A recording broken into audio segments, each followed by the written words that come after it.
Well, good evening, everyone. Welcome to the Woodruff Wolverine Coaches Show. My name is Brad Phillips. We are here live on Main Street, Woodruff, South Carolina at Tap 3. Tonight we're going to be splitting time between a couple of different local Main Street restaurants this year. We've got a good crowd here tonight with us. So thank you to everybody for coming out. We'll have Coach Sloan here on just a little bit later in the show. But first, we've got Mr. Tony Davis with us tonight. Tony, thank you for jumping in and talking with us. Tony is the he's on the school board. Is what I was trying to spit out, and I cannot get it spit out. Tony, thank you for jumping in. District 4 School Board. Yeah, Tony's on the District 4 School Board here. Along with your brother, you should be able to say that. That's right. I guess I can say that. But Tony served for a long time here, been a long-time resident of Woodruff. Thank you for jumping in. Thank you. Yes, Man, sir. and I kind of wanted to just start everything off with, there's a lot of growth happening in our city and a lot of new things happening, and you've been instrumental in the building of the new high school that is in progress.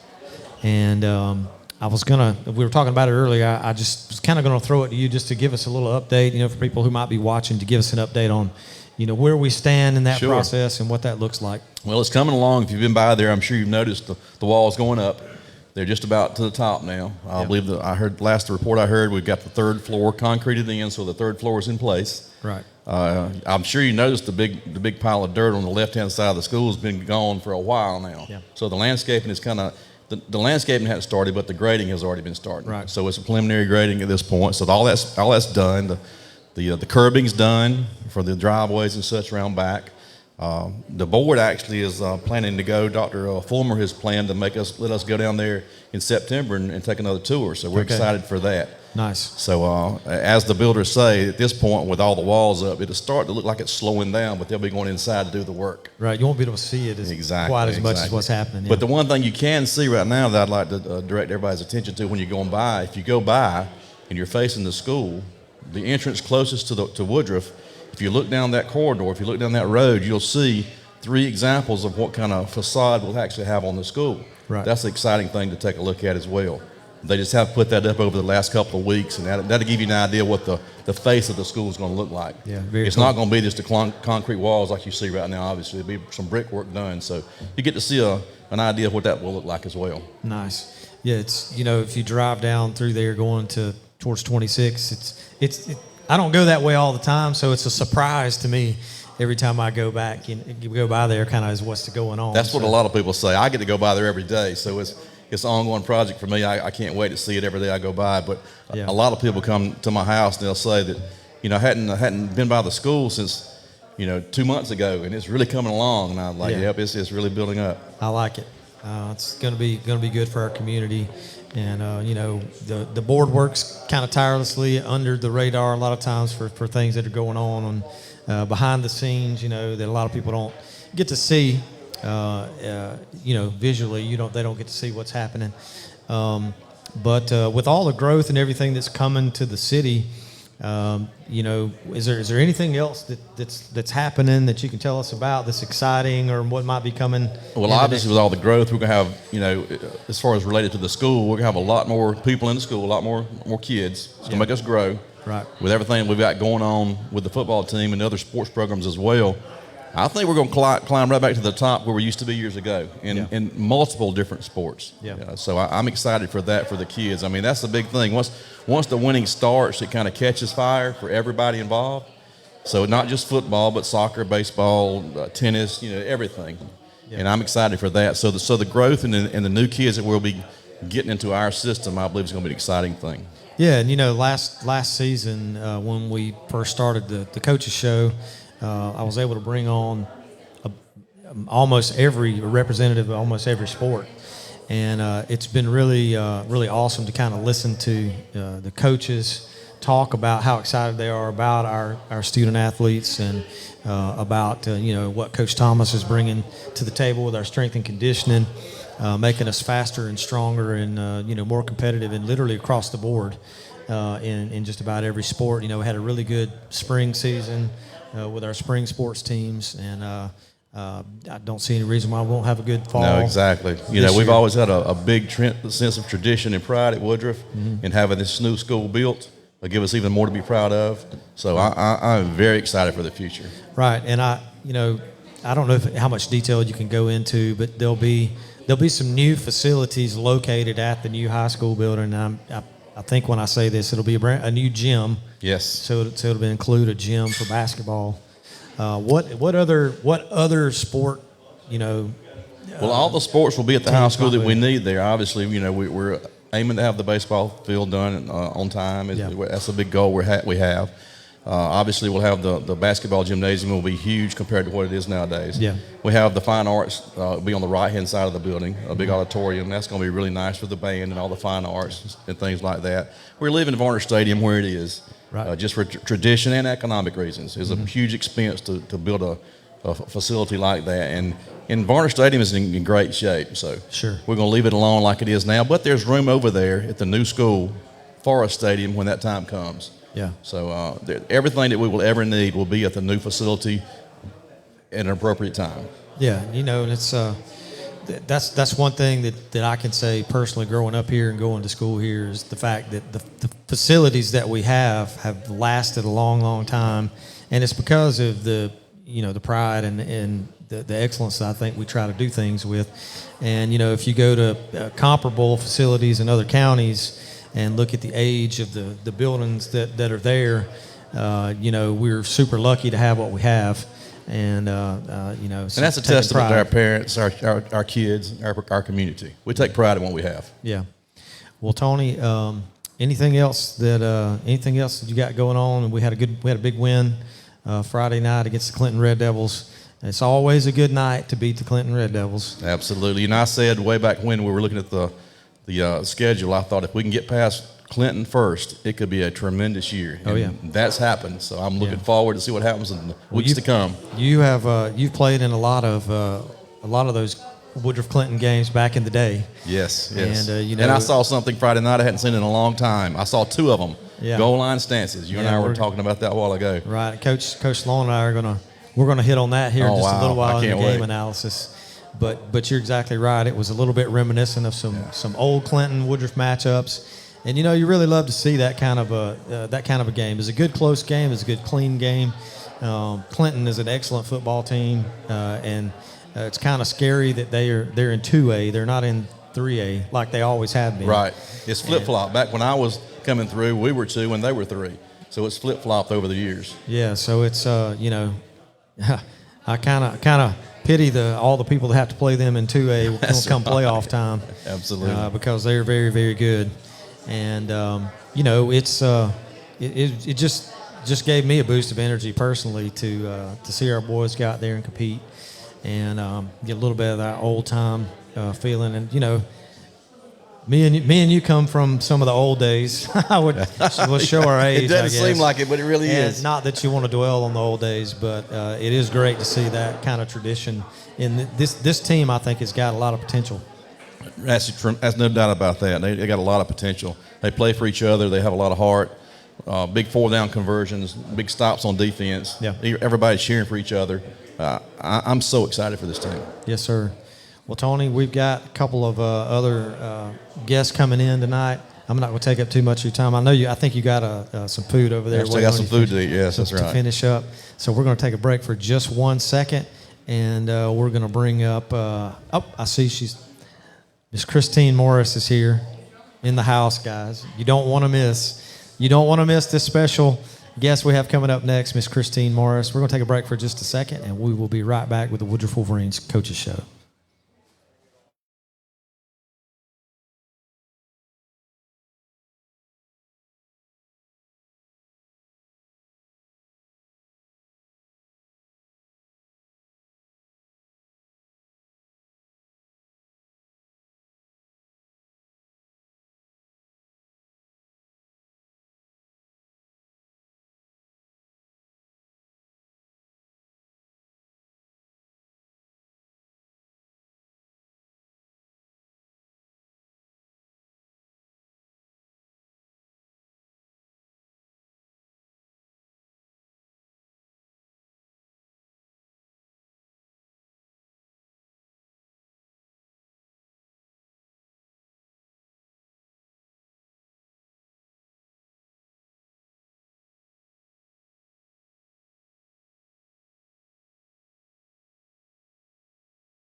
All right, everybody, we are back with a special guest here on the Woodruff Wolverines Coaches Show tonight, Miss Christine Morris. Hello. Thank you so much for coming in. I'm glad I could be Last here. minute. I had to grab her last minute or she probably would have thought about it too much and she wouldn't have come in to talk to us. So I'll sign autographs later. yeah, she'll be out front we'll have some stuff she could sign for you.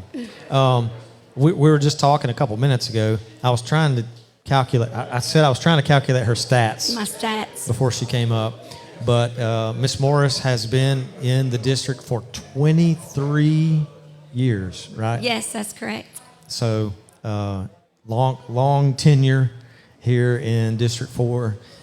Thankful to have you, and I call him Coach. Coach Yes. Morris has been here a long time as well, and we consider you guys an integral part of our community, our city here. And you've been principal now at WHS for, this is your third year, she Right. said. So. Right. This is my third year. So what's the transition like from the classroom to, the big dog? You're the alpha dog in control there at the high school. It's a little bit different. I like the fast pace of administration, and I get to interact with all the students. Right. So to me, that is what I love the most. And I get to be influential in the activities and the things that we get to do for the students. But I do like just every day is different. And so you never know what challenges are going to come your way. But obviously with District 4, you have great support. Yeah. So it really makes my job pretty easy. Right. But I love being able to interact with the kids in that position. Yeah. And I love what you do because you're outgoing. You're out in the middle of everything with the kids. And pep rallies and all the things. Yeah, our first one will be for our first home game. And I'm meeting with student council tomorrow. So I'm excited to see what Nice. ideas they have. Nice. So it's been a long time for me, okay, so you'll have to forgive me. So are pep rallies every home game? How do you work pep rallies nowadays? We kind of do it as student council comes to us and presents the idea or, the desire to have one. Right. So, and then they come up with the ideas and we try to piece together what it is that they need. And the cheerleaders and the band participate in them. And we definitely try to get all the crowd up and moving and energized. And but pretty much the student body council You're out there runs doing it. your best cheer Yes. impression and then cartwheels and all the stuff, right? If they ask me to. Yeah. Anything for the kids, right? That's right. Something cool that started a while back are we have athlete greeters that Right. are that greet kids when they get out of their cars. I believe it's at primary Yes. and elementary. Or I is think- it just I'm at not sure primary if they right do now? both. I know it's at primary for sure. And that's super cool to see pictures and stuff come up. Yeah, with so athletes. we just handed that information out. So that's going to start September 6th. And then First we have first home game. two sets, two groups of kids. It also includes our volleyball and our tennis and our cross-country seniors as well. So it's all fall senior athletes. So they'll have an opportunity to meet and greet the little kids as they get out of the car. Yeah. Another thing that we just called kids down today for was what we call WHO, and that's Wolverines Helping Others. So that's another opportunity for our senior athletes to get involved with the other schools. And they actually will go and read some books to the second graders. Nice. And they really like that. So Very cool. Yeah, I always love seeing the social media pictures and stuff come through, and the look on the primary kids' faces when you've got your athlete there with their jersey on or whatever it is. Their faces light up, and then over time they're like, number 60, I know Yes. you. All the things. It's super cool how that always works, and I love that our kids are getting a chance to do that. I do too. And they enjoy it just as much as the little ones do. Yeah. So we've got tons of stuff coming up this fall. Yeah. Let's hit on homecoming real quick. So, once again, it's been a long time for me. What does homecoming look like in 2024 for Woodruff High School? Give us a 30,000-foot view. So right now we're planning. Again, tomorrow we meet with student council, so we'll figure out what our theme days are because they dress up for the week. Yep. So they'll pick a theme for every day and they'll dress up. We're going to kick it off with our homecoming parade on Sunday, September 29th at 4:30. And I hope to get involved our WYFL football players, Oh, man. our cheerleaders, and I'm also going to reach out to the middle school and see if their football team would like to participate in their cheerleaders. Nice. So the band is ready to go this year, so I'm excited to have them So out what is there leading the way. What's the parade route look like, just in case We'll anybody wants to start know? at the Great Wall, and we'll roll out right at 4:30, and we end in the Woodruff High School parking lot. Straight down Main Street. Straight down So Main Street running straight with down an Main escort. So it'll be great. And then we usually hold our Powder Puff game during the week. Yep. So Highlight we'll of see the if we can week. make that work. Highlight of the week. Yes, the kids love that. The girls especially, and the guys like to coach them. Mm-hmm. So and then this year something new. So this is the first time you guys are hearing this. Uh-oh. All right, everybody. Homecoming dance on October 5th my. from 8 to 11 in the Woodruff High School gym, $5. So I don't recall when all 4 years when I came through, we did not have a dance. And I don't know if in any previous years they had a dance. So I'm wondering if this is groundbreaking, like, area here. I don't Yeah. know if like this is a new thing. I'm not I don't sure. know, if but we're excited about back it. in the day, I have no idea. Did you guys do homecoming dance? No? Yeah, see, I don't think that's ever, for some reason in Woodruff, it's not really ever been a thing that I recall. So they're excited. They want to do kind of a semi-formal, best Okay. dress kind of thing on Saturday night from Okay. 8 to 11, and we'll sell tickets, and I already have the DJ. Nice. Very, very cool. So you guys have got the plan in place, ready to go. And And then that's very also, cool. that's going to be our pink out. So I don't know if anybody can see Yeah, this. let me move this But up here. October 4th is also our only home football game in October. So that theme is going to be pink out. And we are currently selling these 2 shirts at Woodruff High School. You can come in during school hours and purchase and place your order. You do have to pay when you place your order. They are $20, and our proceeds will go to the Beard and Josie Breast Health Center. Okay. And but yeah, so we want everybody to be in pink out on October 4th for our homecoming. And it's the only home game that we have in October. So that was the only night. Sorry Yes. if it conflicts with anybody. But that's the only one we had in October. Right. And we will, at the end of the podcast tonight, we'll have a link. Yes. It's also going to be on our Spartanburg District 4 Facebook. Spartanburg District 4 Facebook page. Sweet. We can include all those links so everybody can go out and grab a shirt to support our Pink Out game on October the 4th. So I'm gonna throw one that's not that. I'm just gonna throw a curve at you here. Okay, So go for it. All right.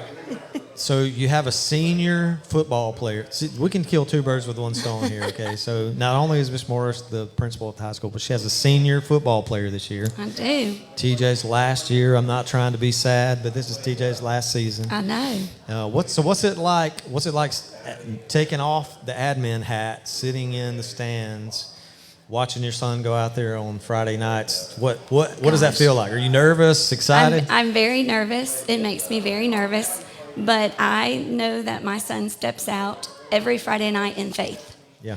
And he trusts his offensive line, and he trusts his guys. And so I try to do my very best to feel that same way. As a mom, that's hard. Yeah. And I remind myself that he steps out in faith, and he's not scared, so I shouldn't be scared. But it's still difficult. But he lives and breathes it. And if you ask him about school, the response I get is, "It's not all that, Mom." So that's kind of hard. Yeah. I'm like, yes, it is. School is that. I love it. But yeah, he enjoys the game so much. Well, my wife and I, she was here a while ago. We were talking about TJ. I mean, even like 12 years ago, okay? TJ was ball boy, all the things, and we're doing Yes. some of the Adopt a Wolverine stuff, Yes. and you run into TJ, and he's down there just going 1,000 miles an hour on the sideline. Yeah, he and- yelled at me one time. He was really little. He was the ball boy, and they were yelling for ball, ball, ball. And so I yelled out onto the field, "TJ, where's the ball?" And he turned back and looked straight at me and said, "I'm not in charge of the kicking ball." And I was like, "Okay, I'll go sit down." Yeah. Yeah. He's always been a well-organized young man and a well-informed young man. I Yes. mean, I can remember even in Little League days, TJ could quote stats to you. And he lines up everybody and counts everybody Yeah. constantly. Yeah, and I mean, he is like, he's just the ultimate football guy, just a football, knowledge, walking encyclopedia of football, and the fact that he steps out on the field and he can ball out is. So I'm gonna call out one specific play Okay. from Friday, and it's probably not the play that you think, but when TJ scored in the first half, Yeah. it was like somebody was drawing up a PlayStation play, where he runs out and he pump fakes the linebacker. He runs under the linebacker, dives to the pylon, and Yes. scores in the corner. Yes. That is the play that really stuck out of my mind. He had a lot of great plays, but I'm thinking. During the week, he's playing PlayStation, and he's like, I'm about to pump fake this guy and score a touchdown. It's kind of the ultimate to do both.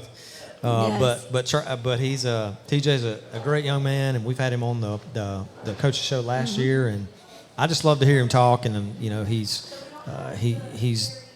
preps for every game, like he was getting paid to do it. And I love that about him, and I'm sure the coaching staff does too. He's a great young man. Thank you. I appreciate you coming out and Yes. talking to us tonight. Anything else that's going on at WHS that you're pumped about, excited about? Anything coming that you might can give us some inside info on? Anything at all? No, not really. It's just there's so much. It's like something that we just kind of keep following our course of what's going on next and what can we do next and something fun for the kids. So Here's the $1 million question: are you going to hang around to usher in the brand new Woodruff? I'm going to put you on the spot. Are you going to hang around to usher in the brand new Woodruff High School building? yes, I hope so. Okay. I plan to be. That is Awesome. my plan. I'm super excited about the new school.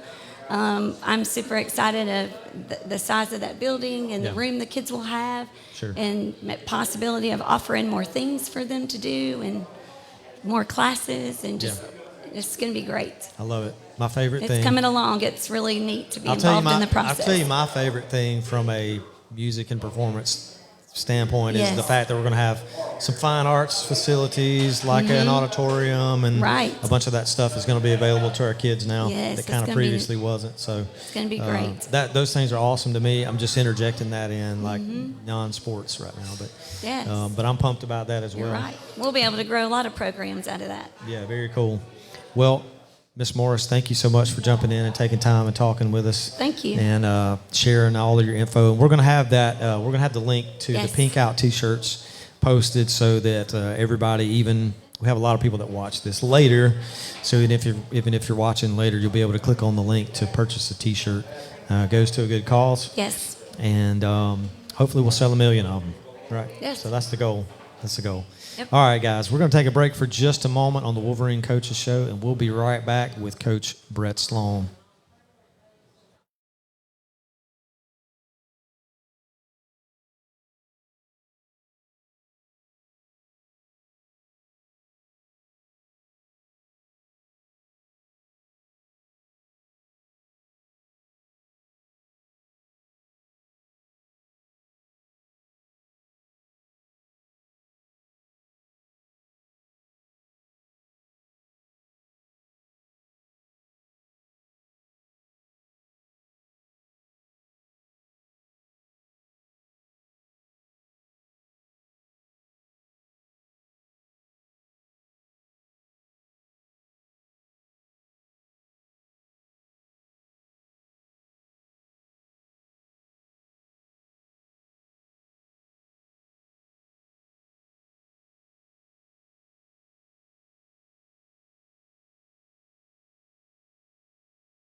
All right, everybody, we are back with the Woodruff Wolverines Coaches Show with our main guest of honor tonight, Coach Brett Sloan. Thank you for jumping in after a swelteringly hot practice. Yeah, but it is nice to be here after a win, right? Especially Hey, a win against Clinton. That was my, it's a little bit easier to come in here and talk. That was my next comment. It's coming off of an incredible win down at Clinton High School. Clinton is a well-respected, formidable opponent for anybody, and we went in there and were able to come away with a victory. That's your first one at Clinton. That's your first win at Clinton. So give us a kind of can you give us any kind of insight to what that felt like? It was just a lot of joy, just getting to see. For me, it was watching our players after the game, and just watching the joy on their face and the them celebrating with each other, and it was like they were little kids again, for a few minutes, and just to get to see them experience that was unbelievable, and I just kind of honestly tried to take it in, and watch them enjoy it. Well, I'll just be honest, I couldn't contain my joy. I was in the press box on the radio call. And we got to witness it from the Clinton side, which I really don't care if anybody from Clinton's watching or not, but everybody was completely stunned. And it was it was hilarious to me, honestly, like when they threw an incomplete pass on the 4th and 1 at the very end of the game with 19 seconds left. It was like time stood still. Their offense didn't come off the field. The people in the bleachers were standing still, just not saying anything, and it was beautiful. It was awesome. It was like they were looking for one more play, but it wasn't coming. I looked around and, just as the coach in you're always looking around to make sure there's no flags or anything right there, so you're looking around for that. And then immediately I call a timeout because I'm like, I've got one left, and I knew that. Right. And which the scoreboard did not indicate that you had one, but we did have one. Right. I had to confirm that with the officials multiple times in the fourth quarter. But, my initial thought was we got to get calm back down because we still got to snap this ball one time, because I've had that happen to me before where we turned it over into victory formation. And, oh, my goodness. We ended up – we still won the game, but, man, I aged, in the last minute of that game. But we did win it. And, so that was the initial thing is let's get a timeout. Let's get everybody – we still have to play one more play, Sure, yeah. And kind of get everybody down off that high and just let's refocus, and we still have to play the next play, and that was the big thing there. But, going into it, the whole thing was, yes, they're a very good football team, and they are a very good football team. And I have unbelievable amounts of respect for Clinton and for their coaching staff and for everyone down there because they do a fantastic job. Coach Corey Fountain's a fantastic coach, fantastic human being, but just our whole thing all week was you have to believe that you're good enough to win the game. Sure. And I believed, and Coach Thomas and I, in the weight room tried to really instill in them that we are good enough to win the game, And the question was, did we as a team believe that yet, And I think they answered that. I was almost taken back with just their will to win the other night. That was what was unbelievable because, they had multiple opportunities where things, hey, baby, all right, where multiple things went the other way. Correct. And we had opportunities to melt, and we didn't. They kept believing that never was there even a hint of negativity on the sideline, and that it was an unbelievable effort by our kids and by our players and by our coaches as well. It was visibly evident, from the seat we were in, the fact that there was I don't know, man. Tony and I were talking how we were Tony's older school than I am, just to make sure that we know that. But Tony and just for clarification, Tony and I come from old school football, and the fact that our boys showed up and played defense, man, that pumped me up like nobody's been. Now, I'm not taking anything away from the offense, okay? I understand we got to score points. We have some dynamic plays, dynamic players. But But the thing that really pumped me up watching that game was the fact that, and I'll just go ahead and bring it up. We had 2 fourth down stops that were hugely major in helping us win that game. And I think it's, you look at the scoreboard and you look at the yardage, and it's a little misleading in some ways. They're really good on offense. Like Man, they're very, very good on offense, and their offensive line they're really good. Sure. And their quarterback is an unbelievable playmaker. He's a man. We did a really good job, and credit to Coach Anderson of. We didn't stop their base run game. I don't know if anybody's going to completely stop it, but we did slow it down, and we gave them problems in their base run game. Yeah. And then the quarterback in so many situations, he just did what he does, and he created on his own, and it was just he get in a situation where he boots, and we actually have it played, but he stops and then he starts again, and our defensive end or our outside backer is just not fast enough to start and stop at the rate that he was. So there were situations where he just kind of took the game over and did his thing. He's an unbelievable player, and I told him that before the game. He's just really, really good.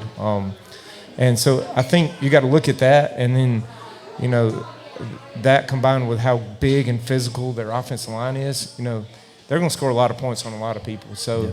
And if you look at it, our defensive line, we're getting moved some, but we're occupying blocks, which allowed Sean Graybill, allowed Jordan Hood, it allowed Trayvon and those guys, and Hunter and those guys, to get to the ball unblocked, because some of our guys like Gunner and Grayson Patterson and Nathan Gentry and Paul Davis and the list goes on. They did their job, and they just occupied blocks. So I was really proud, and I was just proud of the way we flew around. Like there was nobody doubting how hard we played. No way. There was nobody doubting how hard we played, and that's the first thing we talk about in our program is playing with relentless effort.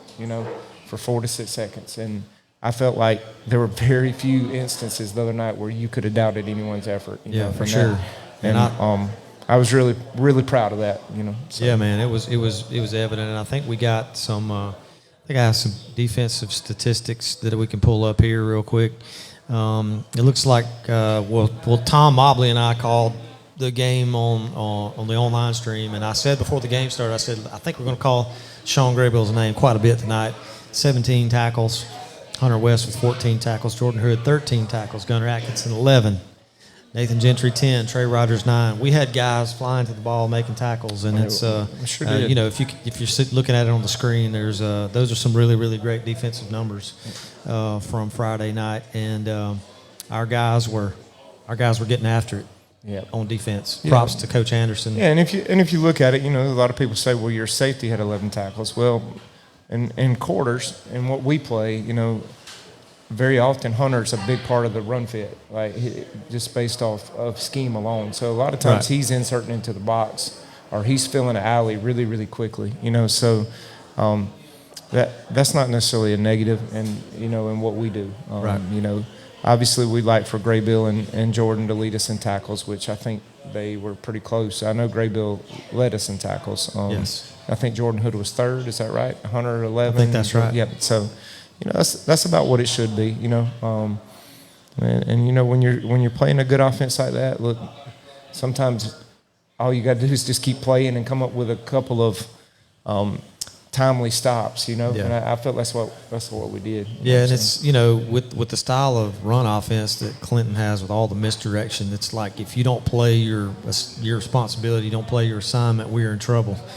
Because it is hard to find the football in the backfield on a lot of plays with that style of offense, and their quarterback was he was a master at hiding the ball, and also almost getting to the line of scrimmage before he decides whether he's going to throw it or run it, and that just puts you in such a bind. He really hurt us in the power read game. They did some things with him in the power read game that really hurt us because it doesn't take much of a crease for him. Sure. You can play it pretty well and still not get him on the ground. So he hurt us in that. And a lot of the scramble game. It really hurt us. So. Well, let's talk about the offensive play for a little bit. And we had some We just had some incredible plays. I know we put together a lot of good drives, but there's there's a bunch of plays that kind of stand out. And I shared the first one with Miss Morris earlier, but Aiden Gibson had a 98-yard run from scrimmage for a touchdown, and I think we counted. He stiff-armed a guy for almost 25 yards. He stiff-armed a guy while he was running the ball. Much less, however, than many others, he stiff-armed straight into the ground in order to get over the goal line. He's better than average. Yeah, he's a grown man. I mean, like it's a pretty incredible. I've seen a lot of really good runs. I've done this a long time now, and it's that ranks up there with one of the best I've ever seen. Right, in that environment, in that game, in that situation, you're backed up, you're on your own 2-yard line at Clinton on the road. Big rivalry game. They're ranked number 1 or 2 in the state, whatever they are, and to make that run, and I felt like we had some things that scheme wise could hurt them in the run game, but actually on that play, we actually missed one of the key blocks in that scheme, and it didn't matter. Bounced out. It didn't matter. Right. Aiden just did what Aiden what he does. He just did what he did, and. Well, Tom and I were talking about. I couldn't remember. I knew that it was either going to be close to a record or tie a record or something. But here's what I found out later: Derek Jones had a 98-yard score at Clinton at the same hash mark in 92, I believe he said. So Aiden and Derek Jones had a 98-yard run at Clinton from scrimmage at the 2-yard line. 32 years later, is pretty that right? incredible. Yeah, that's pretty wild. Yeah, that's wild. But that was. I hadn't seen a lot of people turn this way, stiff arm somebody and gaining and pulling away from them at the same time. Like that doesn't happen a whole lot. And if you're out there watching and you haven't seen the play, it's available on the Woodruff football Facebook page. There's some videos that are out there, just to give you an idea of actually what happened. But that was an incredible play. The offense all night long, and once again, TJ was just able to sometimes make plays out of nothing, and especially on the 4th and 11. That allowed us to. He was a magician at times. It was kind of wild. There are a couple times. They didn't sack us all night. And there are a couple times they should have, but he was able to evade it and avoid it. And he almost had a sixth sense to him on that 4th down play. I'm not sure how he knew that guy was there. That was he definitely didn't see him. It was circle button on your controller. He definitely didn't see him, but. It was, but there's a lot of plays. Down the stretch, Snoop Green made an unbelievable play where they had us dead to rights on the jet sweep, and he put his foot in the ground and split like 3 people, and then he came out the other side, and I'm like, how in the world did that just happen? Cam, I was just talking about Cam, the one nobody will see is down at the goal line, our last touchdown, We just called outside zone. We went in a 12 personnel package where Trayvon and Cam are both at tight end. We're tight end wing, and we just ran outside zone. And Cam pancakes the guy, and him and Trayvon destroy the entire right side. Yeah. And Aiden just walks into the end zone. And that was impressive. I don't know. Clinton stops the run. If they do anything, they stop the run. And to be able to just. Okay, we're just going to line up in the outside zone and have success on it was something you got to be pleased with as a coach, But there were tons. Corey Moats, wow. I mean, time he reversed field that time, and the list goes on and on. The guys, Hunter West, that play on 4th down, and he caught a little out route one time and just lowered the boom on somebody. I mean, there's a list of guys who just continually made play after play after play, and to their credit, our best players made big-time plays, and that's what you need to happen in big games. Is you need your best players to be your best players, Correct. and they were the other night, and there was no doubt about it, So and much credit to the offensive line guys. Our D-line and O-line guys don't typically get their names in the paper, but those guys worked their rear ends off on Friday and gave TJ had a lot of time to make decisions, and they did a great job, and that's who Clinton is, and we talked about that last week. They're going to send pressure, they're going to send pressure, and They're going to send 6. You know, that's their MO, you know, and I respect it. I like it. I like being aggressive, you know. But we work really hard on picking up those pressures. And our offensive line did a fantastic job for the most part all night. And TJ did a good job getting us in the correct protections. We worked that really hard. But they also did a good job being physical. I mean, we rushed for 243 yards on clip, you know. Right. Anytime you rush for 200 yards, your offensive line did a heck of a job. Good job. And those guys did a fantastic job. Cohen and Lyda graded out at 90% at center. You don't have, that's just not, you don't have centers who grade out at 90% very often. You know, it's tough to do, you know, and just played an unbelievable game. Awesome. Well, let's look at a few offensive stats real quick. TJ Morris was 16 of 23, 1 interception, 228 yards for 2 touchdowns. Aiden Gibson was 19 carries for 173 yards. Corey Moats, 5 carries for 37 yards. TJ had 7 for 33. Corey is 5 receptions for 102 yards. Hunter had 4 receptions for 49 yards. Snoop Green, 3 receptions for 32 yards. Rylan Renfro, who's a new receiver in the core this year, 1 reception for 25. Cam Taylor, 2 for 18 and a touchdown. And Aiden Gibson got on the board with a 2-yard reception as well. Our kicker, Josh Ruiz, was 3 of 4 on PATs. So total offensive yards was 471 yards, 60 plays, 7.8 yards per play. Now that'll do. That's moving the ball. That'll do. That's moving the ball. Penalties, 7 for 50 yards. Coach, I don't know if that doesn't feel like an alarming number. Obviously, you want the penalty number to be 0. Sure. But it felt like we weren't penalized a ton on Friday night. I thought we played a pretty clean football game, you know. And I think the thing that jumps out when you read those numbers is just the balance, you know, like the distribution of the football.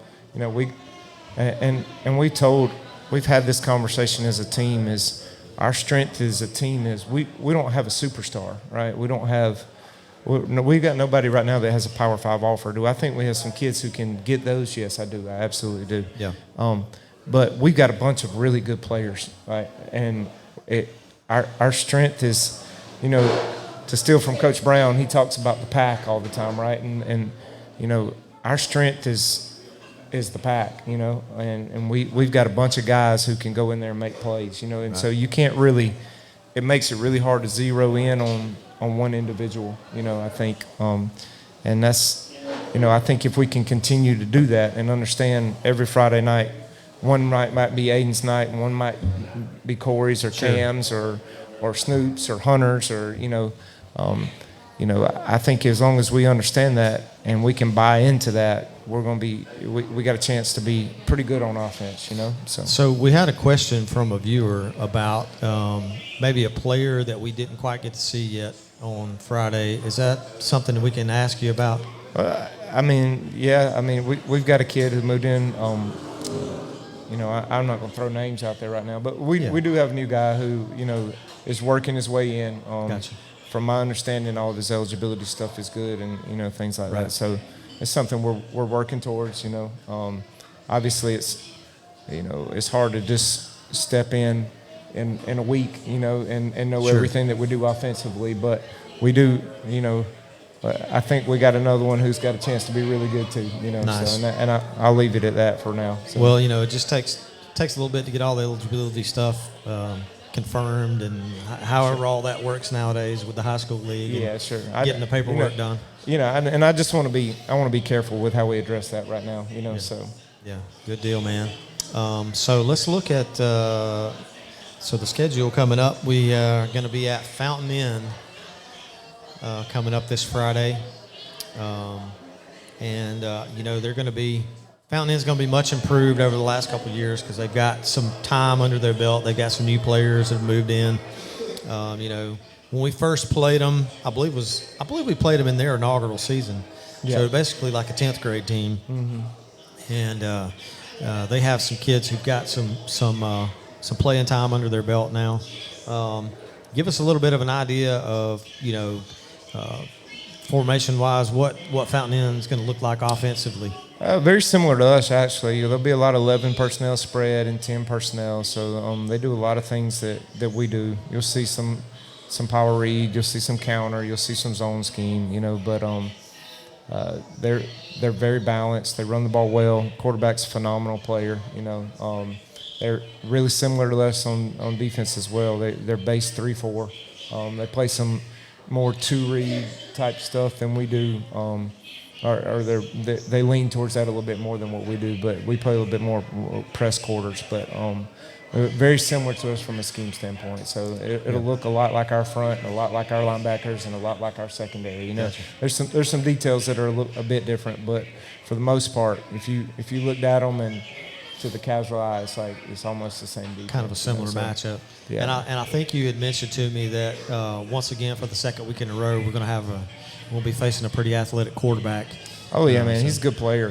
He was a good player last year as a freshman, and Coach Nichols, he's coached college quarterbacks, coached quarterbacks in college for years, and fantastic football coach. And they done it the right way over there, and they're bringing it up, and they get a little bit better and a little bit better every week and every year. So we'll have our hands full. We got to go over there and we got to play really well. We got to do our job, and we got to be as physical and as relentless as we were last week, and that's the challenge. Can we go do that again? So, but quarterback's very good. He can hurt you in the run game. They do probably more design QB runs than what we saw last week. But he is capable of improvising, and he can make all the throws. I mean, he's a good player. He's a really good player. So I'm very impressed with him. What is maybe you can speak to this? Is Fountain Inn? There's a provisionary period of where you play before you become eligible for a region or a classification. No, they were in a 3A region last year. Okay. But now they've moved up to 4A now, so they're now in 4A region. So that's probably where they're going to land, I assume, as far as alignment. They're going to be in a 4A division going forward. I think they'll be 5A in a couple of years. Once they get I know the school building they're already expanding. They filled up. That was one of the things that a friend of mine was talking about over there.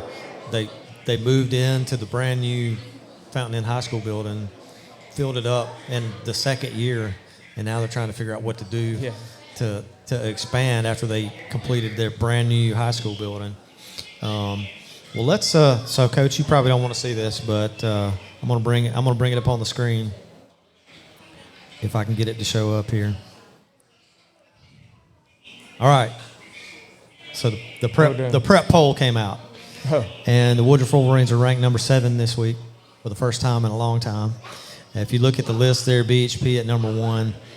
We saw BHP last year. Yeah, they're a really good team. They're better than average. They're much better than average. And what caught my eye was Pendleton is showing up at number 3 right now, along with number 2 spot Dillon High School, which Dillon is a long-time 2A threat to win the title. Basically, every time they take the field, they were out for probably 15 years. Stretch. Dillon High School was. You look at that. There's some really good football programs in those top 10. It's a really tough division, and it's starting with BHP. They're excellent. They're really, really good, and they're really well coached, and they're very physical, and the back's phenomenal, and they have other good players too. They have receivers who can really run. Their defensive line is really big and really physical. Their linebackers are always physical. We got a safety who's, we saw him this summer. He's fantastic. Sure. So, they're really good. And the list goes on. Dillon's always good. Just really good competition at this level. Yeah, 3A is kind of the old. 3A is kind of the old 2A in my mind. There's a bunch of those 2A teams that I knew for years that have kind of got wrapped into this new 3A division. It's tough. You got to bring your game every week. So sure. So what's the keys to the game this Friday, Coach? What do we got to do to make sure we come away with a win at Fountain Inn? I think it's important.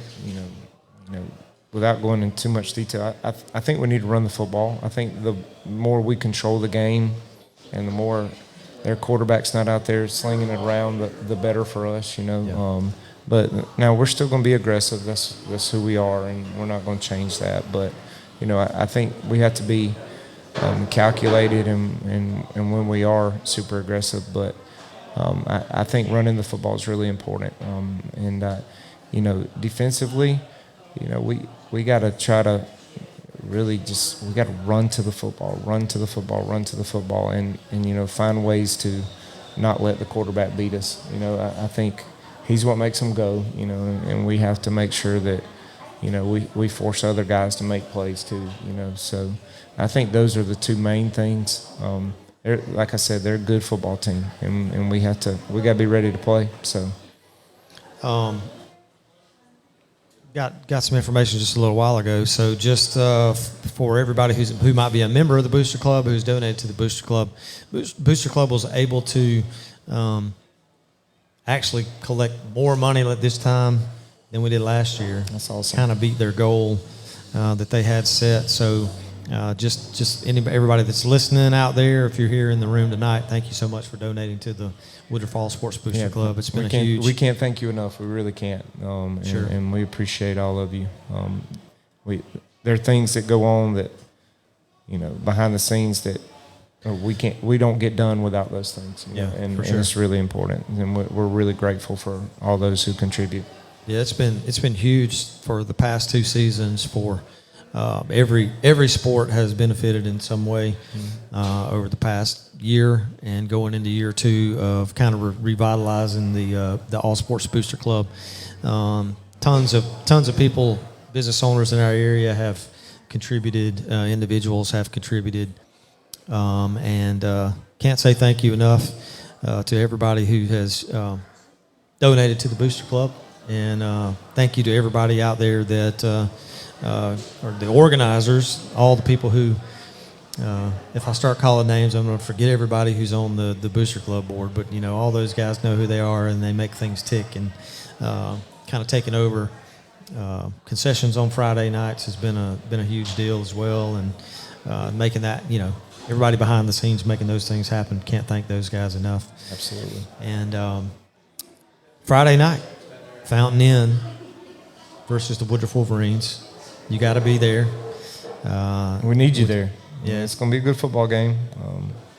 I know our kids, our players, they fed off of our crowd last week, right. and we, they played with great energy because, well, that's the expectation for them. But sure. when the fans are in it like we were last week, it only pushes them on, and we need it every week, and they deserve it every week. They put the work in, and come out and support them and love on them, and let's see if we can't get it done 2 weeks in a row. I know, and it'd be cool. It'd be kind of cool in my mind to get a little rivalry started with our neighbors down at Fountain Inn. Yeah. Kind of keep that going. Hopefully, we can get something good started. But most importantly, the Wolverines come out with a W at the end of the night this Friday. And Coach, thank you as always for coming in and taking your time. Well, thank you for having me. It's always fun. I enjoy it, so I enjoy being here. Thank everybody for coming out tonight. And if you're watching online, thank you for joining in with us to the Woodruff Wolverines Coaches Show here live from Tap 3 on Main Street, Woodruff, South Carolina. We're going to sign off for tonight, and we will be back again next Tuesday en route to our very first home game on September the 6th. So make sure you guys come out and support our young men this Friday night over at Fountain Inn High School. Not a far drive from here, so you guys get over there. Bring your mom and them, and come on and watch a good football game. That's right. All right, so thank you guys for joining in tonight. We're going to sign off with the Woodruff Wolverines Coaches Show. We will see you guys next week. Thank you.